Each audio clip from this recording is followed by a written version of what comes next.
మ్యాంగోలో main pruning ఎందుకు చేస్తాం ఏంటి అంటే చెట్టు బాగా పెరిగిపోవడం వల్ల ప్లస్ మనకు కొమ్మలు పొడవుగా ఉంటే పూత వచ్చినప్పుడు కాయలు కిందికి ఉన్నప్పుడు గాలి ఊపులకి చాలా వరకు రాలిపోకుండా మనం సైజును చిన్నగా చేసుకుంటాం. కట్ చేసిన దగ్గరల్లా మళ్ళీ 3 కొమ్మలు వచ్చి 3 గుత్తులుగా 3 పూత అన్నవి వస్తాయి.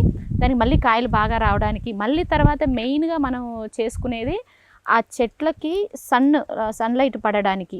ఎందుకు అంటే సన్లైట్ వల్ల మనకు ఏమంటారు పైన గుబురుగా గొడుగులాగా కట్ చేసుకోవాలి అని చెప్తా ఉంటారు పెద్దలు. ఎందుకోసం అంటే అలా సన్ పడడం వల్ల ఆ 50% పెస్ట్ను మనం కంట్రోల్ చేయగలం.